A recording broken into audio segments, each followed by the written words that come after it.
Good morning, friends. Welcome back to my channel. This is my morning routine. Eggs boil ki pettina. Idi pesarapappu doshaki and టీ అవుతుంది. ఇప్పుడు నేను మీకు నా style simple egg curry చూపిస్తున్నాను. ఒక కడాయి పెట్టుకొని తగినంత ఆయిల్ పోసుకోండి. ఆయిల్ వేడి అయిన తర్వాత 2 ఇలాచీలు 2 లవంగాలు వేసిన తర్వాత చాప్ చేసుకున్న ఆనియన్స్ వేయండి.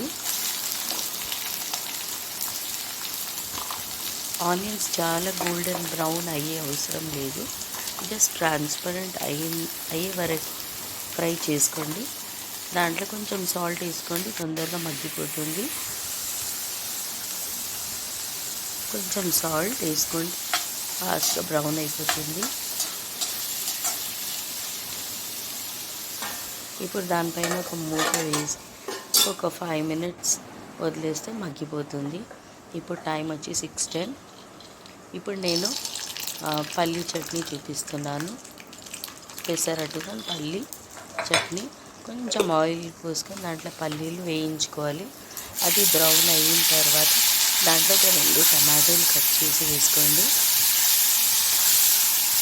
టమాటోస్ కూడా కొంచెం మెత్తగా అయ్యే వరకు ఫ్రై చేసుకోవాలి. దాని తర్వాత తగినంత పచ్చిమిర్చి. అక్కడ ఆనియన్స్ కూడా బ్రౌన్ అయిపోతుంది. లైట్ బ్రౌన్ అవ్వాలంత ఎక్కువ అయ్యే అవసరం లేదు. దాంట్లో కసూరి మేతి వేసుకోండి. కసూరి మేతి కొంచెం పచ్చి వాసన పోయే వరకు ఫ్రై చేసుకోండి.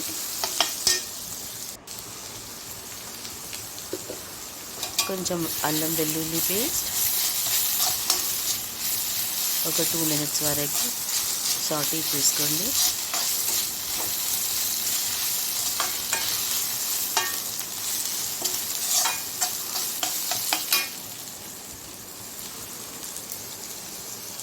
ఇక్కడ పల్లీలు, పచ్చిమిరపకాయలు, టమాటోస్ మగ్గుతుంది. ఇప్పుడు మనము దీంట్లో ఆనియన్స్లో పసుపు,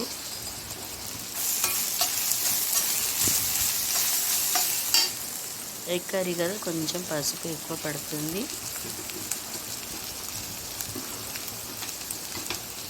పసుపు వేసిన తర్వాత 1 by 1 అన్ని ఇంగ్రీడియంట్స్ వేసుకోవాలి. కారం పొడి, కొంచెం ఈ కర్రీకి ఎక్కువనే కారం పొడి పడుతుంది.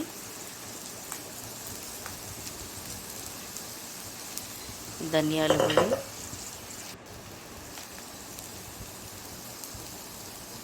అప్పుడు కొంచెం సాల్ట్ వేసుకున్నాం కదా, ఇంకా కొంచెం యాడ్ చేసుకోండి సాల్ట్. ఇప్పుడు మనము తగినంత టమాటోస్ ఎక్కువ కావాలంటే ఎక్కువ వేసుకోవచ్చు, కొంతమందికి నచ్చదు కదా. 1 or 2 టమాటోస్ వేసుకొని, టమాటోస్ కొంచెం మెత్తగా అయిన తర్వాత వాటర్ పోసుకోవాలి. ఇప్పుడు పల్లీల చట్నీకి ముందు జీలకర్ర వేసుకున్న వెల్లుల్లి, సాల్ట్, కొంచెం చింతపండు ఎక్కువ వేసుకోవద్దు ఎందుకంటే టమాటోస్ వేసుకున్నాం కదా. ఇప్పుడు పల్లీలు అవన్నీ మిక్సీలో గ్రైండ్ చేసుకుంటే పల్లీల చట్నీ రెడీ. మళ్ళీ తాలింపు పెట్టుకోదు ఎందుకంటే ఆయిల్లో ఫ్రై చేసుకున్నాం కదా. ఇప్పుడు దాంట్లో వాటర్ పోసుకున్నాం, వాటర్ దగ్గరికి అయినాక బాయిల్డ్ ఎగ్స్ వేసేయడం, అంతే. Egg curry is ready.